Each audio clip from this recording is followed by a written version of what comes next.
Hi everyone, my name is Morgan Turner. I use she, her pronouns, and I'm the Community Engagement Director at Colorado Center on Law and Policy, and we're back with another Rights Defenders update.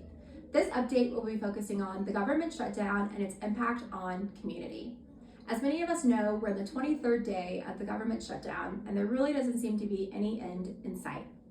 While many of us can sort of assume or read or even think about what this may look like for impacted folks, we were able to go directly to the source. Myself and my colleague Laura Ware were able to go into community and ask them, how is this showing up in your community? How is this impacting you, your family, and your loved ones?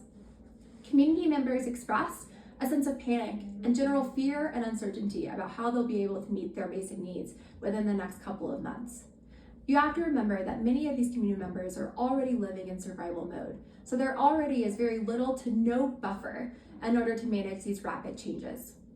Additionally, folks share that many of the challenges they are experiencing happened before the government shut down, right when the administration changed. And so having government shut down is only magnifying many of the challenges that folks have already been experiencing. Additionally, there are a multitude of barriers that are now in place, and they're all competing for one another. To name a few, there's been a reduction in critical benefits. One community member shared that she formerly used to receive an $88 monthly stipend for transportation through the TANF program that has now been cut to $28. Additionally, housing came up as an issue, with folks not being able to reach housing authorities and just having a general fear of not knowing what their housing opportunities are going to look like in the future, and even if they're going to be able to keep their current housing. Food, another one of CCLP's core focus areas.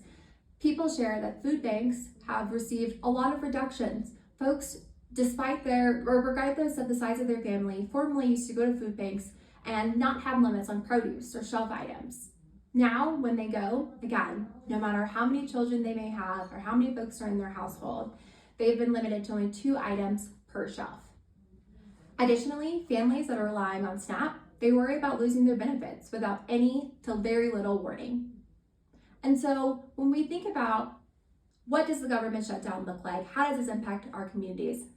Well, I can share that there is an increased feeling of fear. Folks feel like conditions are going to get worse before they can get better. And ultimately, people are feeling abandoned by the systems. There also was a call amongst community members that we have to document these times and these experiences to ensure this doesn't happen in our future or with different administrative changes.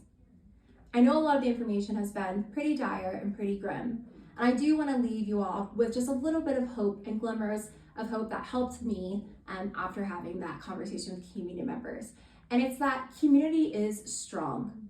While the federal government has abandoned, and is failing its people, community is showing up. They're offering a hand. They're offering their little resources and support that they have to make sure that people are fed, that people get to where they need to go, that people, access their doctor's appointment.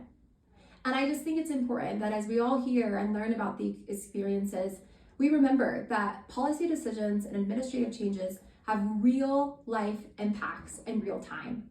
And it is incredibly important that during these difficult times, we stick together and we hold each other up as much as we can.